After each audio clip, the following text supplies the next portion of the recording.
So what is up guys, मेरा नाम है Sauchanya. Welcome back to my channel physically. अभी भी रनिंग ख़त्म करी है एंड एक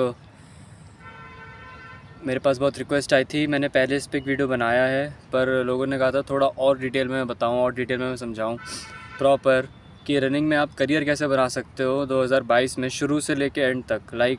बिल्कुल स्टार्टिंग से करियर की शुरुआत कैसे करें रनिंग में। जब आप एकदम मान लो बिगिनर हो, अगर आप बिगिनर नहीं भी हो तब भी ये वीडियो आपके काम का उतना ही है, बिगिनर हो तब भी ये वीडियो आपके लिए उतना ही काम का है। पूरा शुरू से लेकर एंड तक आपको देखना है। मैं आपको पूरा प्रोसेस बताऊंगा कि आप अगर अपना रनिंग में करियर बनाना चाहते हो, करियर स्टार्ट करना चाहते हो, आपको सबसे पहले क्या करना होगा, उसके बाद क्या करना होगा, स्टेप बाय स्टेप। मैं खुद ऑलमोस्ट पिछले 10 साल से रनिंग कर रहा हूँ एंड मैं अपने बता दूँगा कि मैंने कैसे शुरुआत करी, क्या क्या मेरे को किस किस से मैंने ट्रेनिंग ली है, क्या क्या कॉम्पिटिशन जीते हैं, सब मैं आपको बता दूँगा।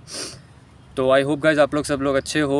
मेरे चैनल पे पहली बार आए हो तो चैनल को सब्सक्राइब कर लो, ऐसी वीडियोज़ आगे भी देखते रहने के लिए। मेरे को इंस्टाग्राम पे फॉलो करना मत भूलना, मैं टिप्स वगैरह वहाँ पे डालता रहता हूँ। और आप लोगों को मैं, अगर आप मुझसे पर्सनल ट्रेनिंग वगैरह लेना चाहते हो तो डिस्क्रिप्शन में मेरा नंबर है, वहाँ से आप मुझे व्हाट्सएप पे मैसेज कर सकते हो, मैं आपको कॉन्टैक्ट कर लूँगा। तो अब टाइम को वेस्ट करते नहीं हैं और इस वीडियो में आगे बढ़ते हैं हम। तो अब मैं आपको बताता हूँ कि रनिंग में आपको अगर करियर बनाना है, बिल्कुल स्टार्टिंग से अगर आपको शुरुआत करनी है, सबसे पहले आपको क्या करना होगा। देखो गाइस, कुछ चीज़ें मैं आपको पहले ही बता दूं। सबसे पहले आपको ये देखना होगा कि क्या आप नेचुरली रनिंग में अच्छे हो। मैं नहीं कह रहा आप नेचुरली सीधा नेशनल का, स्टेट का टाइमिंग दे दोगे, डिस्ट्रिक्ट का टाइमिंग दे दोगे। अच्छे होने का मतलब है कि अगर आप सपोज़ आप ऐसे एग्जांपल के तौर पे ले लो, अगर आप क्लास में हो, अगर आप एक स्टूडेंट हो, क्लास में पढ़ते हो, तो आप एक बार अपने क्लास के सारे लड़कों के साथ रेस लगाओ और देखो आप किस किस पोजीशन में आप आते हो उसमें, वो आप एक बार चेक करो। ठीक है गाइस। और अगर आप स्कूल में नहीं हो, कॉलेज में हो, तो एक बार अपने दोस्तों को पकड़ो और उनके साथ रेस लगाओ, देखो आप उसमें क्या आते हो। 100 मीटर लगाओ, 200 मीटर लगाओ, सुबह सुबह पहुंच जाओ ग्राउंड में, एक 400 मीटर का चक्कर मार लो, देख लो आपको क्या आपका उनमें आप क्या पोजीशन लाते हो। या फिर अगर आपके कोई फ्रेंड नहीं है, मान लो अकेले हो बिल्कुल ही, तो एक फ़ोन आपके पास होगा, फ़ोन नहीं है तो घड़ी तो होगी, टाइमर लगाओ और 100 मीटर भागो, 200 मीटर भागो, 400 मीटर भागो, 1 किलोमीटर भागो। टाइमिंग देखो अपना कि आपकी टाइमिंग क्या आ रही है। अगर आपकी टाइमिंग अच्छी टाइमिंग है, अच्छी टाइमिंग अब कैसे पता चलेगी अच्छी है या नहीं है, आप ये समझ लो। अगर आप अपनी एज ग्रुप के हिसाब से, जो भी आपकी एज है, अगर आपकी एज 14 है, 13 साल है, 12 साल है, तो आप चेक करो कि अंडर 14 में टाइमिंग्स क्या हैं डिस्ट्रिक्ट लेवल के। आपको डिस्ट्रिक्ट की वेबसाइट पे मिल जाएगी, नहीं तो स्टेट पे चेक करो। मैं ये नहीं कह रहा कि बिल्कुल आपकी उसकी टाइमिंग के आसपास आनी चाहिए। अगर आप उससे 1-2 सेकंड, 3 सेकंड भी स्लो हो तो भी, 100 मीटर की बात कर रहा हूँ, तो भी इसका मतलब आप में पोटेंशियल है। फॉर एग्ज़ाम्पल, अगर डिस्ट्रिक्ट में टाइमिंग आई है अंडर 14 की, 12 सेकंड में जीते हैं मान लेते हैं, या 11 साढ़े 11 में जीते हैं, आपकी अगर 12:30 13 भी आ जाए और आप 12 साल के हो, तो इसका मतलब आप में वो काबिलियत है कि आप ट्रेनिंग करके उसको आगे खींच सकते हो। तो ऐसे आपको जो भी आपका इवेंट है, 100 मीटर है, 200 मीटर है, 400 है, 800 है, 1500 है, 3000 है, 5000 है कितने भी है, आप टाइमिंग चेक करो। और आपको ये देखना है कि आप उस टाइमिंग के बिल्कुल ही पास नहीं, थोड़ा पास भी अगर हो, आस पास भी हो, तो इसका मतलब वहाँ पे पोटेंशियल है। और अगर नहीं है कि सपोज़ अगर आपको 100 मीटर भागना है और आप 12-13 साल के और आपकी टाइमिंग आ रही है 19-20 सेकेंड, तब तो फिर मैं बोलूँगा कि नहीं, इसका मतलब आपके वो अभी जेनेटिक है नहीं, उसमें आप कितनी प्रैक्टिस कर लो, आप उस लेवल पे नहीं खींच पाओगे, तो उसमें आपका टाइम भी वेस्ट है। बट मैं जानता हूँ मेरे जो मोस्टली सब्सक्राइबर्स हैं, ऑलमोस्ट सारे रनर्स ही हैं। आप लोग मोस्टली जो स्पोर्ट्स के हो, आप लोग स्पोर्ट्स एक्टिविटी करते हो, आप लोग, मैं जानता हूँ आप लोगों में काफ़ी पोटेंशियल है। मेरे जितने सब्सक्राइबर हैं, मैं जानता हूँ आप लोगों में काफ़ी पोटेंशियल है और आप लोग अच्छा ही टाइमिंग कर लोगे। आप लोगों को अगर लिस्ट चाहिए तो चलो मैं डिस्क्रिप्शन में डाल दूँगा, अंडर 14, अंडर से मैं पूरे के पूरी लिस्ट डाल दूँगा। डिस्ट्रिक्ट की अगर मुझे मिलती है टाइमिंग इसकी, डिस्ट्रिक्ट स्टेट की मैं लिस्ट डाल दूँगा। आप लोग अपने एज, उसमें एज ग्रुप भी होगा, हर एज ग्रुप के हिसाब से सारे इवेंट होंगे और उनकी टाइमिंग दी होंगी, तो आप लोग चेक कर सकते हो, अपनी टाइमिंग उनसे मैच कर सकते हो, आसपास आ रही है नहीं आ रही है, तो आप लोगों को समझ आ जाएगा। सबसे पहले आपको टाइमिंग चेक करनी है अपनी कि क्या आप उस लायक हो भी या नहीं हो, तो ये है सबसे पहली चीज़। तो मेरे से पूछ लो। तो मैं जब 7th में था, यानी कि जब मैं 12 साल का था, तो हमारे स्कूल में एथलेटिक्स का क्लब खुलने वाला था, अनाउंसमेंट हुई थी। तो अगले दिन मैं भी गया था ट्रायल देने। मैं तो बस इसलिए गया था क्योंकि मेरे को अपनी बस जनरल फिटनेस पे ध्यान देना था। तो हम सबको दौड़वा दिया। जब दौड़वाया तो पता चला कि मैं, अब मेरे पूरे बैच में, यानी कि पूरे 7th में मुझसे तेज़ कोई नहीं दौड़ता था। मैं पूरी समेत में सबसे तेज़ था, अपनी क्लास में नहीं, पूरे के पूरे सेक्शन में, पूरे के पूरे 250-300 बच्चे टोटल होते हैं एक पूरे, उसमें मैं सबसे तेज़ था उनमें। मुझे भी ये बात पहले पता नहीं थी, उस दिन मेरे को पता चला कि अच्छा, कि मैं मतलब मैं काफ़ी अच्छा रनर हूँ और मैं अच्छा कर सकता हूँ। ऐसे करके आगे ट्रेनिंग करी, मेडल्स जीते, इंटर स्कूल वगैरह जीते, स्कूल के बाहर भी जीते। तो मतलब मेरे को पता ही है कि हाँ, तभी समझ आ गया था। तो वैसे ही आप लोग कम्पीट करो, भागो दोस्तों वगैरह के साथ ही, अपने टाइमिंग्स लो, आप लोगों को समझ आ जाएगा आप लोग अच्छे हो या नहीं हो, मतलब आप रनिंग के लिए बने हो या नहीं बने हो। ये एक चीज़ है। दूसरी है कि ठीक है, आपको पता चल गया आप रनिंग के लिए बने हो, अब ट्रेनिंग कैसे लोगे, ये गाइस सबसे इंपॉर्टेंट पार्ट है। क्योंकि नेचुरल रनर्स की कोई कमी नहीं है इंडिया में, नेचुरल रनिंग टैलेंट की कोई कमी नहीं है, कमी है ट्रेनिंग देने वालों की, और उनके मेथड्स में कभी कभी कमी रह जाती है। कुछ कोचेज़ हैं जो बहुत अच्छे हैं, बहुत ही बेहतरीन हैं, पर कुछ हैं जो उनको उतना अभी मतलब मेरे हिसाब से, चलो आम भाषा में, अभी उतना क्लियर नहीं है, उतनी प्रॉपर उनको नॉलेज नहीं है। और इसीलिए क्या हो जाता है कि जो एथलीट्स हैं उनमें टैलेंट होने के बाद भी वो ज़्यादा आगे खींच नहीं पाते। सारे कोचेज़ के नहीं कह रहा मैं, कुछ कोचेज़ बहुत ही अच्छे हैं। जैसे मैंने जवाहरलाल नेहरू स्टेडियम में जब मैं ट्रेनिंग करने जाता था, अब थोड़ा कम जाता हूँ मैं क्योंकि टाइम कम मिलता है। पहले मैं रेगुलर जाता था, स्कूल से आता था 2:30 बजे, और 2:30 बजे के बाद मैं घर आता ही नहीं था, मैं सीधा मेट्रो स्टेशन पे बोलता था। मैं जब बस से घर जाता था ना, स्कूल की बस होती थी, तो मैं मैम को बोल देता था, मैम मेरे को ये सिटी सेंटर मेट्रो स्टेशन है घर के पास, वहाँ छोड़ दो। तो वहाँ मैं स्कूल से घर नहीं जाता था, स्कूल से सीधा स्टेडियम जाता था। तो मैंने ट्रेनिंग करी है दिनेश रावत सर के साथ, जो जवाहरलाल नेहरू स्टेडियम में ट्रेनिंग देते हैं, और वो एक बहुत ही अच्छे क्वालिफाइड और बहुत बेहतरीन कोच हैं। उनके साथ रह के मेरी टाइमिंग इतनी बढ़िया हो गई थी, मैंने बहुत उसके बाद कुछ कॉम्पिटिशन्स भी जीते हैं, उनके साथ ट्रेनिंग करी थी मैंने। तो वो काफ़ी अच्छे कोच हैं। तो अच्छे कोचेज़ भी हैं।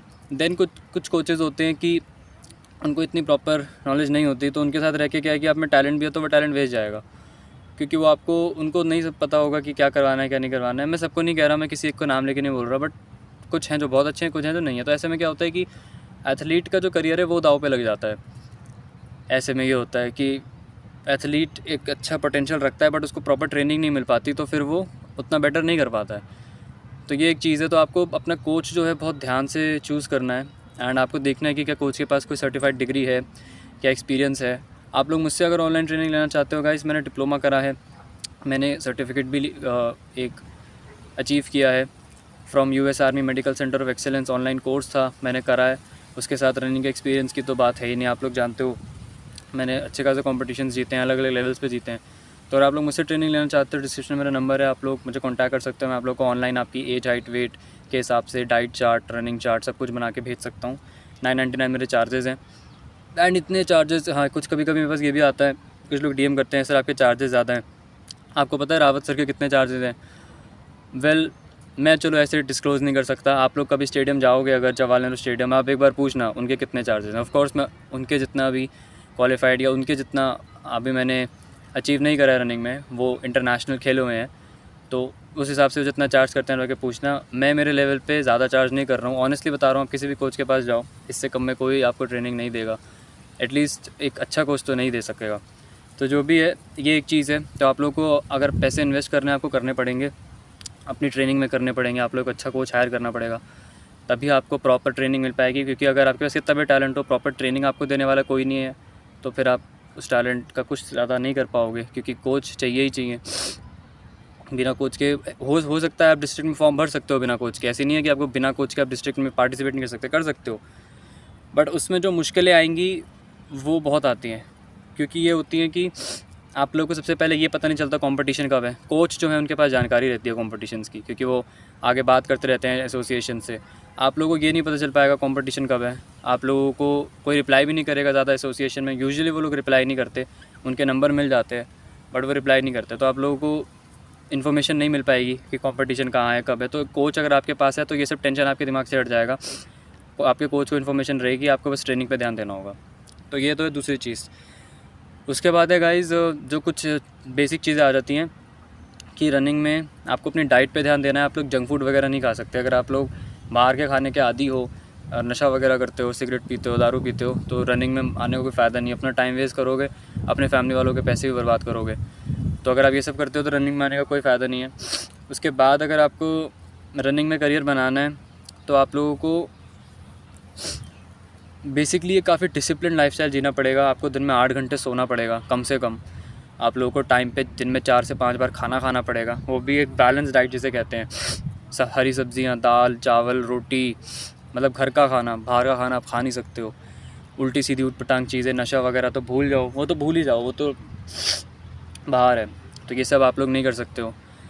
ये हैं कुछ चीज़ें। उसके साथ गाइस आप लोगों को अपना टाइम देना पड़ेगा। टाइम इतना मतलब अगर आप स्टूडेंट हो, कॉलेज में जाते हो या स्कूल जाते हो, जॉब करते हो, दिन में आपको 2 से ढाई घंटे निकाल के रखने पड़ेंगे रनिंग के। और कब कुछ दिनों में उससे ज़्यादा भी हो जाएगा, क्योंकि हफ्ते में एटलीस्ट 4 दिन तो आपको जिम भी करना होगा कम से कम। तो दिन में जिस दिन जिम करना है उस दिन 1.5 घंटा तो रनिंग का निकाल दो। 1.5-2 घंटे लग जाएंगे। जाओगे, वार्म अप करोगे, ट्रेनिंग करोगे, कूल डाउन करोगे, आओगे, उसमें 1.5-2 घंटा निकल जाएगा। उसके बाद आपको जिम भी जाना होगा। जिम में भी कम से कम 1.5 घंटा लग जाएगा जाने में, ट्रेनिंग करने में, आने में। तो जिस दिन आपका मतलब जिम भी है उस दिन तो आप 4 घंटे निकाल के रख लो अपने अलग। तो अगर आप इतना टाइम दे सकते हो, आपको टाइम देना पड़ेगा, तब जाके रनिंग में करियर बना पाओगे, क्योंकि टाइम तो देना पड़ेगा ना।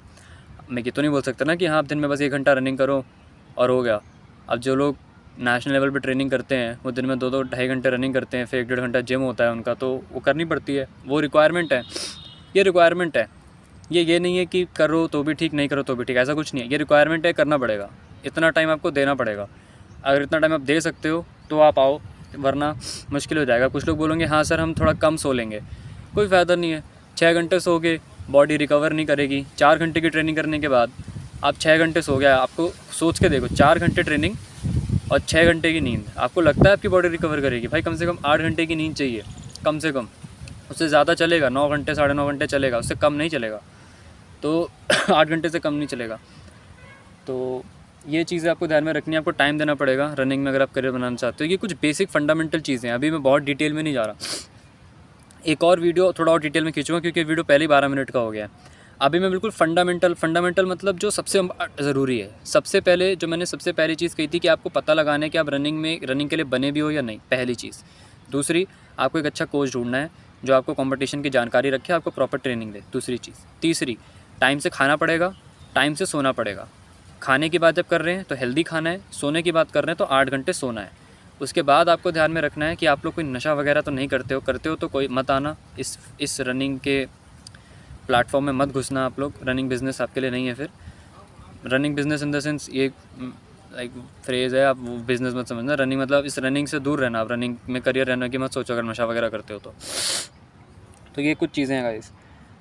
तो अभी मैं इसको खींच नहीं रहा, मैं इसको खींचूंगा क्योंकि वीडियो पहले ही 13 मिनट का होने वाला है। मैं इसको खींचूंगा, मैं इसको पूरा डिटेल में घुसाऊंगा अगले वीडियो या उसके अगले वीडियो में। आप लोग कमेंट सेक्शन में बताना मुझे, ठीक है गाइस। पूरा मैं निचोड़ दूंगा पूरे टॉपिक को। थोड़ा लंबा वीडियो हो जाएगा वो शायद, पर आप लोगों को वो वीडियो जो है वो आप लोगों की हो सकता है आप लोगों का रनिंग करियर में आपकी लाइफ बना दे।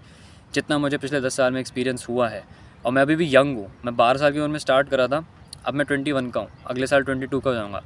तो मेरे को एक अच्छा खासा एक्सपीरियंस है रिसेंट टाइम का कि कैसे क्या कंपटीशन होते हैं, क्या ट्रेनिंग होती है, अच्छा खासा। तो मैं आप लोगों को पूरी कोशिश करूँगा बताने की हर एक चीज़ डिटेल में। नेक्स्ट वीडियो में और डिटेल में जाऊँगा।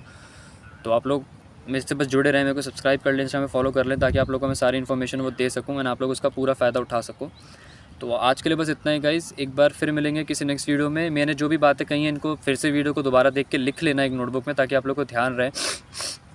तो फंडामेंटल मैंने बताया रनिंग यानी कि ये चीज़ें बेसिक हैं, करनी है तो करनी है। तो एक बार फिर मिलेंगे गाइस किसी नेक्स्ट वीडियो में किसी नए टॉपिक के साथ में। तब तक के लिए अपना ख्याल रखें, स्वस्थ रहें, इंजरी से दूर रहें, मोटिवेटेड रहें। नमस्ते।